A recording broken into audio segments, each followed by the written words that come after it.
You actually said you messaged me earlier though, and you said you wanted to speak about Poch. Yeah. So I want to again, and I have no idea what you're about to say here. What do you want to say about Poch? Well, Tottenham fans are in bits first and foremost. Yeah, they're crying. They're crying. Oh, they're in tears, mate. Their club legend has left to go to Chelsea. You know what it's like? You know, it reminds me of, honestly. It's not all Spurs fans. I won't categorize it as all. We've probably had 2 or 3. There's a guy called Alex. He calls himself Mr. Box Office that comes on our shows. And I would say for 3 years running, this man has been pining for his ex. You know, you've got one of them. You must have had a mate in the past who, you know, breaks up with his ex. And every time you go to the pub, to the club, you're in the gym, starts crying. And even I had a friend who did this. His name was, I'm not going to say his name on the internet.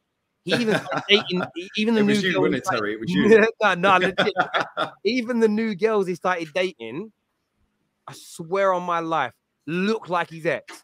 And I think some Spurs fans are so gutted, so heartbroken that a man they are genuinely, deeply, unconditionally in love with has just joined one of their bitter rivals. They are feeling hella serious pain right now.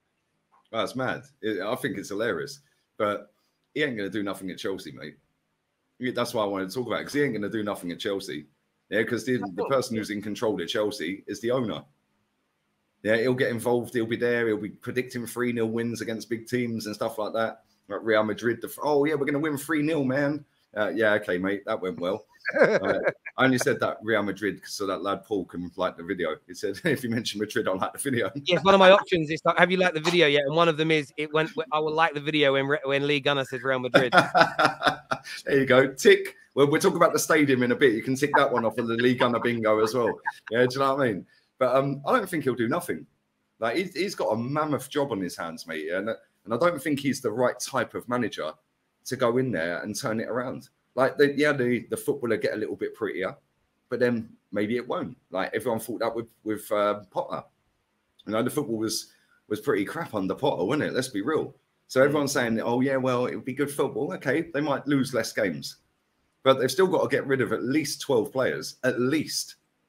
Yeah, and they've got to try and do all of that whilst going on pre-season tour, whilst trying to get a style of play, and you don't know which ones are going at what time. So some of them will be on the tour, some of them would have already gone, whatever. Then you've got to try and get your other players in. You've got to try and integrate them into the team. They ain't got enough time, mate. Yeah, for that to work, yeah, and for them to actually challenge for titles and trophies next season, no, he should have got the job. If they were going to employ him, he should have got the job as soon as Potter went. Yeah, because that way you've got that extra bit from when Potter was sacked to now to identify which ones are weak, which ones ain't going to be in next season, etc., etc. Yeah, and then you can identify which players you want to bring in. Maybe he's already done that. But you've then got to try and get hold of the players, get hold of the agents, speak to the club. Ain't got enough time, mate. Yeah, because that season ends. When's he actually officially starting in the role? Next month? Well, he's not been officially even announced yet, but yes, it'll probably what you'll probably find is as soon as the season ends, he comes straight in. So that'll be early mid June. Well, yeah. the contracts for footballers are normally 30th of June. They go into another year, isn't it? Like, so the 1st of July, at midnight on the 30th of June, the player's normally out of that year of his contract, and 1st of July goes into the next. I'd imagine that's the same with managers. Yeah, so I'd imagine Lampard's contract's till 30th of June. So if it's till the 30th of June, what, is he going in there on the 1st of July? Well, I think the season starts in 6 weeks later. Like, yeah, I get, yeah, but if you look at what Ten Hag did, Ten Hag didn't officially start as the Man United manager until the 1st of July, but he was already he started work the day after the season ended. He was still officially the Ajax manager, but there was basically a condition between the two clubs. He went and started work straight away. I believe Poch has already started work. I believe he's already working on who he wants out, who wants to come in. I get where you're coming from. I look at Poch this way. I think Poch can be a success at Chelsea to a point. And I say that because I'm unconvinced that he has the mindset as a manager to win the biggest trophies, irrespective if they're well run or not. Let's just paint a picture that they become the best run club in England, hypothetically. I still don't know if Poch has got the minerals, the whereabouts, and the bottle as a manager to get a team over the line. And that's just how I felt about him for a while. And when he was linked to Man United, I said that I think we'll play better football. I think he'll improve a lot of youngsters. I think that he'll there'll be a lot of hype around us. but I was unconvinced whether he could win us the major trophies. And by the way, I also said the same thing about Ten Hag. There is no proof that he can win the biggest leagues out there because he hasn't done it yet. So it's all theory as opposed to reality. However, it's all about, as you say, where you're right, it's all about what they do. They need to clear out 10 to 15 players, as I've said on a number of occasions. But Chelsea fans have also got to temper themselves. Now, I know you see the world differently in terms of standards have got to be up here from day one. But Chelsea can't go from where they are now to winning a league title next season or challenging with any manager in the world. If Pep left City and joined Chelsea this summer, he couldn't make them challenge for a title in 1 year. Hold on. It has been done before, by the way. They've done it from 10th to 1st. Okay, but they weren't in the but what you're missing out, Lee, is you're missing out the fact they didn't have a squad of 30-odd players.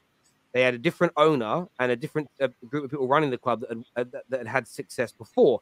So Chelsea are not that same Chelsea anymore. It's a completely new ownership with a completely different set of problems. So I agree. I totally agree with you. Yeah. I was just pointing out and highlighting.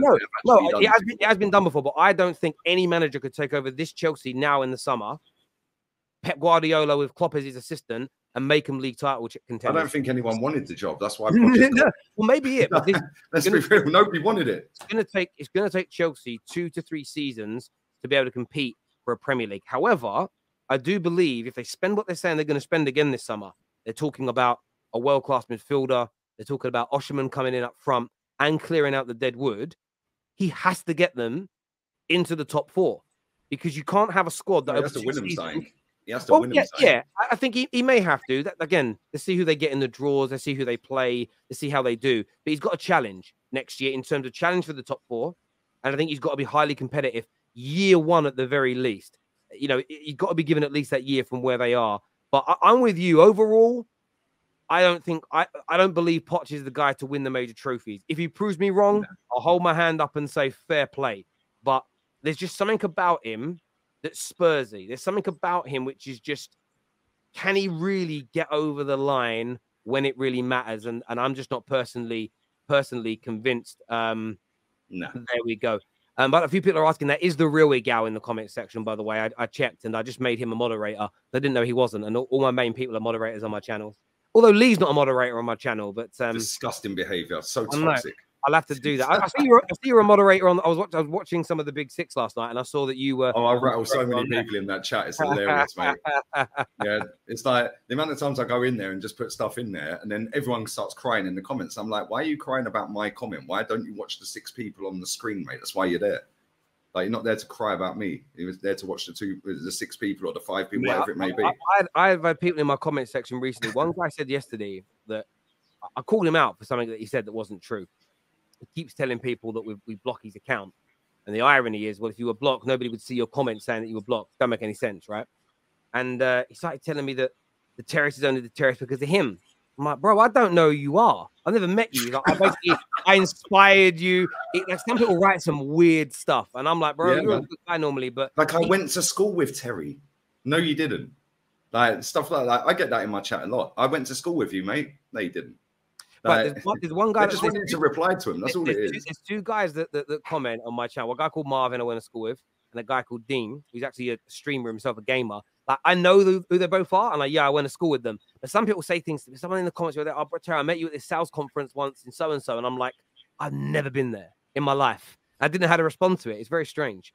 They just want to reply, mate. Like, yeah, no, it's listen, I love my viewers and I respect my viewers. My only caveat is very much like, don't sit in the comments and lie. Don't, like, this one guy the other day was leaving comments and he says, Terry always deletes my comments. So I didn't delete them and then they were gone. I'm like, you're deleting your own comments and then you're telling people that I'm deleting them. He's like, you didn't like me calling you out. I went, but loads of people in that video called me out. And even between me or the TFT admins, we responded. Very strange. But anyway,